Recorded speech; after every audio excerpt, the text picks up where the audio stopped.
Hey guys, welcome back to Doc Lyle Talks Comics, and today I've got a little bit different video for you. I just wanted to talk to you about my personal 3 favorite series from Alan Moore. So,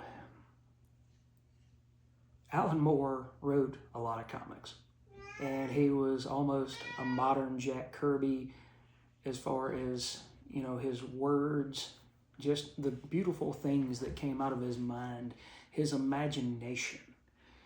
It's just mind-blowing. One of the first real instances that I got to read Alan Moore as a young man was Swamp Thing. And I've got all of the trades over here waiting to be put into my comic book room. Come on, Penny. And that saga of Swamp Thing was just mind-blowing to, I think at the time that I read it, I want to say I was 21. That was just mind-blowing to me at that time. The transformation of Alec Holland, or this character that we thought was Alec Holland, and then you come to find out that merely his consciousness has survived in this ecological body, and he only feels like he is Alec Holland, and he's just a muck-encrusted body with a disembodied soul inside of him. And then later on, you come to appreciate that character even more because you see his humanity. You see that he falls in love with Abby Cable. You see that he seeks to right the wrongs of greater beings than himself in the DC universe. That, I want to say, what was it? Issues 49 and 50, where he, along with Dr. Fate, John Constantine, and a bunch of other characters, including the Spectre, who's one of the most powerful characters in the DCU, met this great darkness. And the great darkness was the antithesis of the light that God provides and life. Because we think of black, when we think of the color black or of something like that, darkness, we think of death. We think, like the Black Flash. Nobody really thinks about him and says, oh, he's a great guy, he's a hero. No, he's the embodiment of entropy.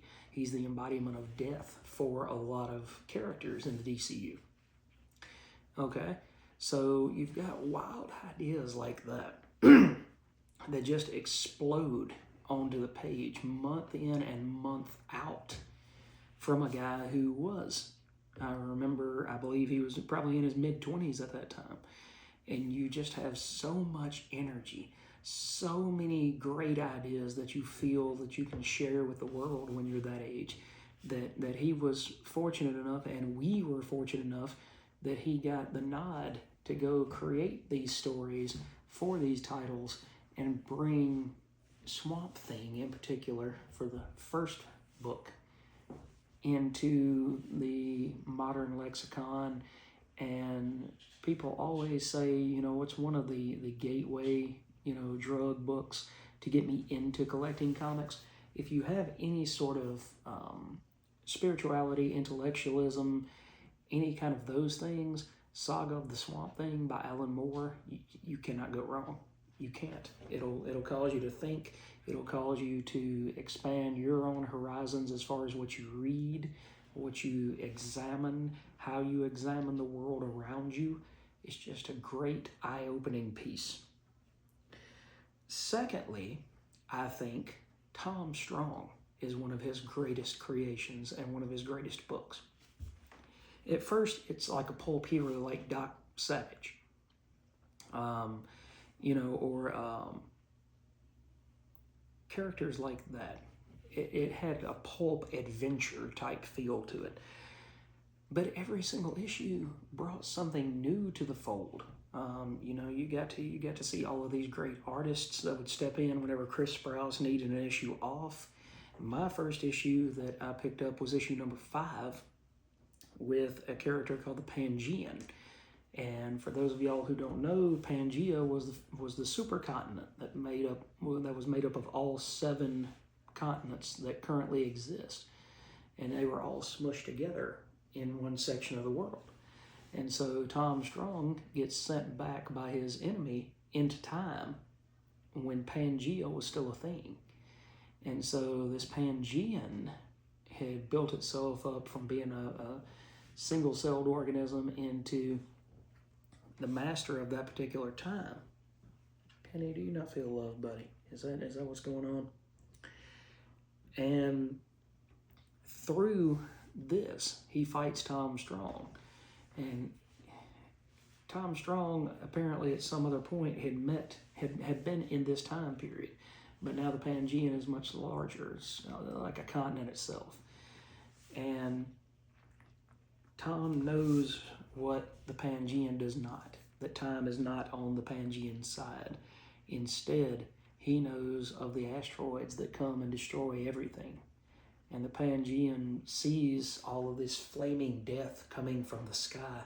And he says, I welcome it. Let it come. It cannot destroy me. I am greater than anything. And about that time, spoiler alert, 1, 2, 3, 4. The Pangean gets hit in the head by an asteroid, a meteorite, and it kills him.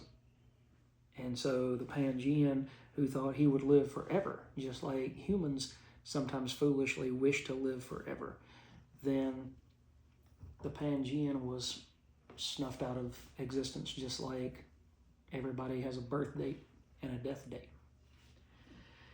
But the thing about Tom Strong that I really loved is you got a different kind of adventure with each issue. You never really knew what to expect. One issue would be in the futuristic city that he's set in. It's kind of a retro futuristic city. But at the same time, the next issue you might go flying on a gyrocopter. The next issue after that, you might go to the moon. The issue after that, you might get to see him meet a bunch of other Tom Strongs from different parallel universes. So it was a mind-bendingly explosive series. And then we have an honorable mention, and I know this is going to be crazy to a lot of people, but my honorable mention is the storyline of Olympus through Miracle Man. Issues, I believe it was 12 through 16. With art by John Totleben. And here we get to see what would really happen, more than likely, if Superman existed in the real world.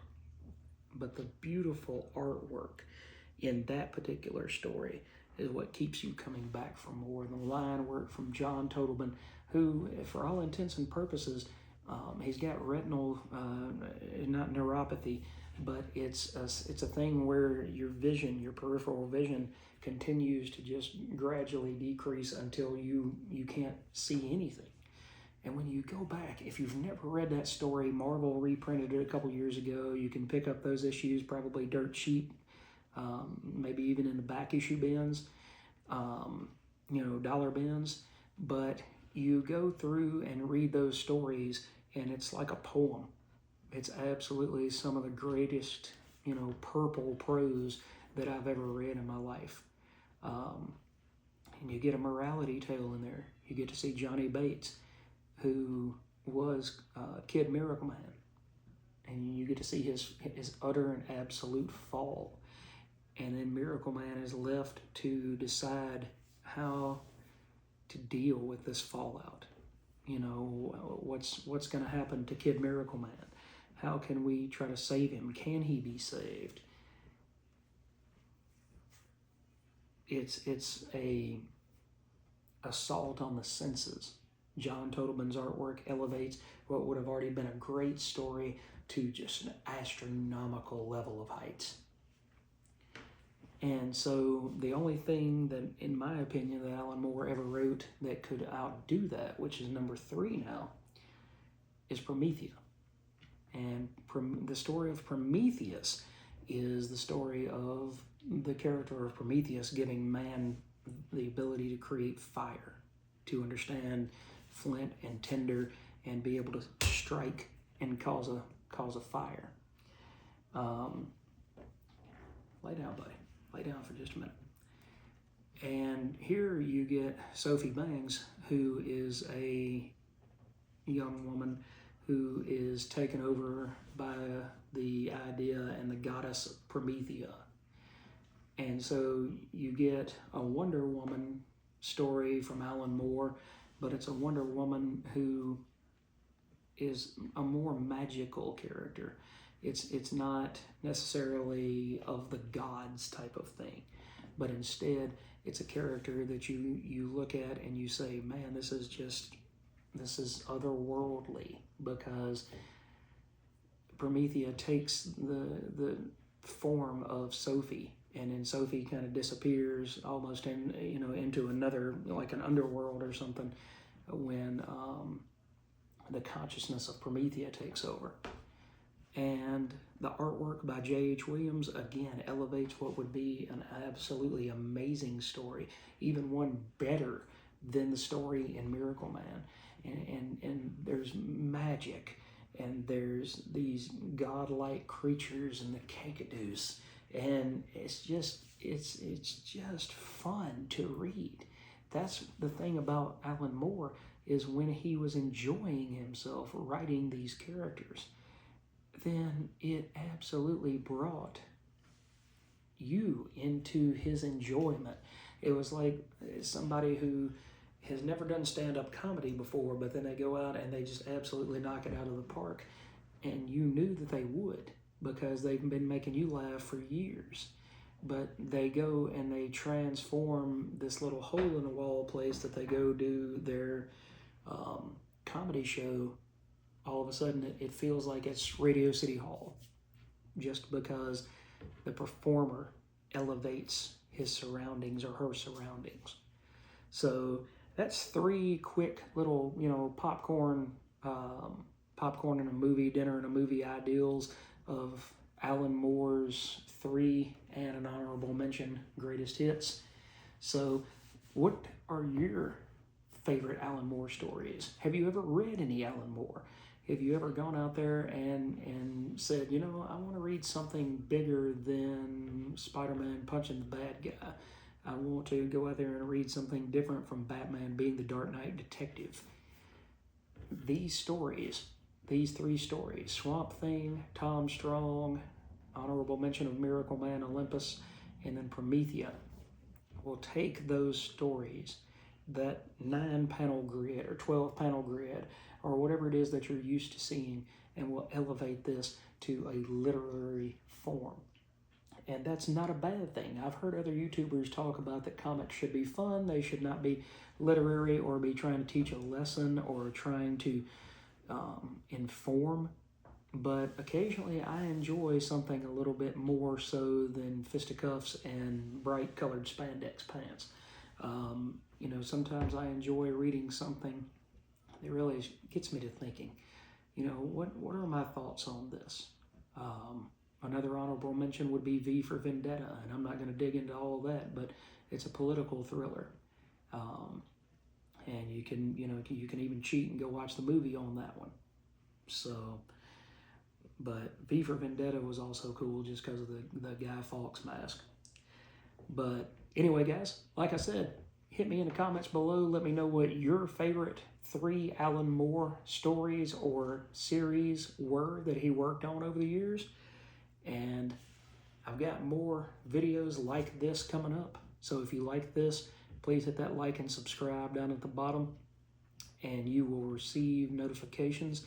I try to upload every day as I can, and you'll get more intriguing, thoughtful videos like this, along with my weekly haul videos. If a new #1 or a couple of interesting looking new #1s happen to come out in a week, I'll also do a video called Initial Assessment, where I talk about those #1 comics. So I hope you enjoyed this video, and I hope to see you guys next time.